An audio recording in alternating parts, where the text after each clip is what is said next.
Welcome to another Synfig tutorial. It's been a while since I've said that, but I'm back now, and what we'll be doing today is something more on the technical side. So I'll be showing you how to rename your canvas as well as how to reorder your canvases if you have more than one.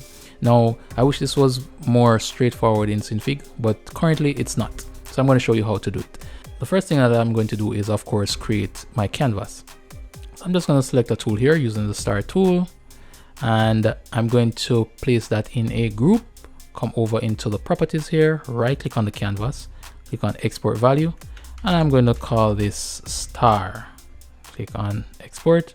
I'll just create another canvas. So use the circle tool here, place that in a group, make sure that group is selected, come over here, right click, export value, and I'll call this circle. So now I have two canvases and we can see that here. But what if I wanted to rename one of these canvases? So let's say I wanted to rename the star canvas to something else. How would I do that? Well, the first thing that we need to do is save our file. So go to File, Save As, and go to wherever you want to save the file on your computer. And you can rename it if you want. I'm going to call this Canvases. All right, but you can give it whatever name you want. Now, the next thing that you want to keep in mind is that we don't want to save this as a CIFZ file. So click on this and you want to save this as an uncompressed Synfig file, okay, which is the CIF file. So click on that and click on save. Now, with that saved, you want to go to that file wherever you saved it on your computer, and we want to open this now inside of a text editor. Now, I know that each operating system by default comes with their own text editor. For Windows, I have Notepad. So I'm going to open up Notepad. And a quick and easy way to actually put this into Notepad is by just left clicking it and dragging it over into there. Alternatively, you could just go to File, Open, search for the file on your computer and open it inside your text editor. Now that I'm in Notepad, one thing that I remember is that Notepad shows black and white, and I would like to work with some color to better help me identify my code here.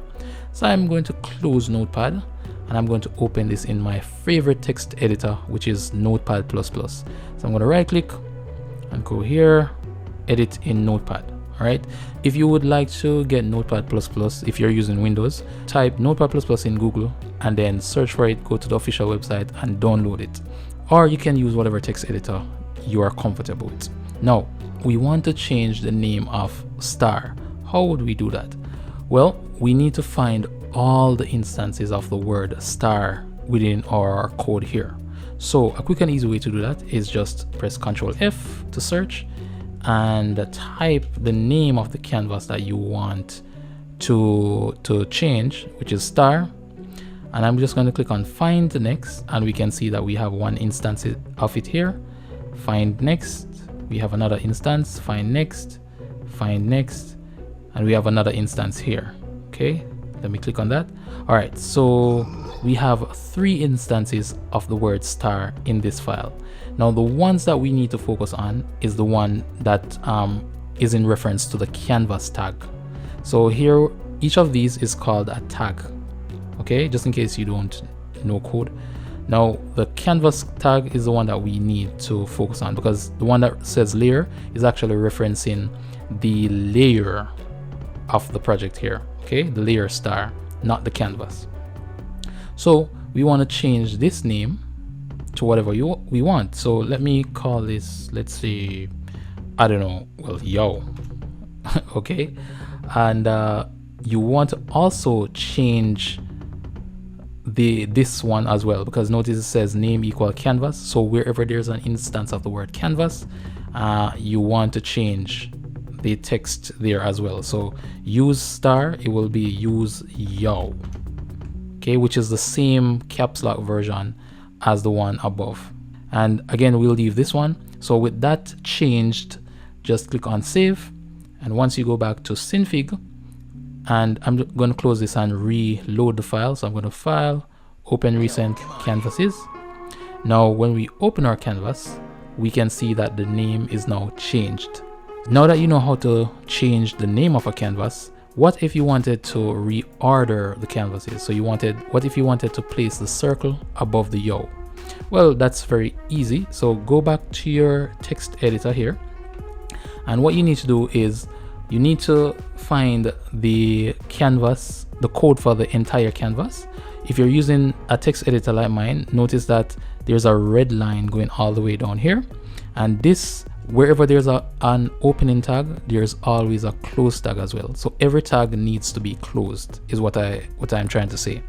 So we have an opening canvas here, so there's a closed version. So if I follow this line here, we can see that there's one that closes the canvas here, and that is represented by a slash and then the word canvas. So what you need to do is actually copy this entire code here, and notice again we're working with the one that says yo. So copy this. Well, I'm gonna actually cut it, so Control X to cut it, and we can see that this is the next canvas, which is a circle. So what we're going to do is just to reorder the canvases. So we're going to place a circle on top and place the yo beneath it. So I'll need to go to the end tag or the close tag for this particular canvas. So I'm just going to follow the line here and go all the way down to where it closes here, and I'm going to come to the end here, click enter, and I'm going to press Ctrl V to paste my my canvas code. Click on save, and once we do that, if I should go back to my file here and reopen it, we can see that the circle is on top and the yo is beneath. Now, I know what you're thinking. What a very complicated way just to rename your canvas as well as reorder it. I know, I feel the same way, but until this is changed, this is the only way I know how to do this task here. So I hope you enjoyed this tutorial. I hope you learned something new, and I hope this is very useful to you. And I will see you in the next tutorial.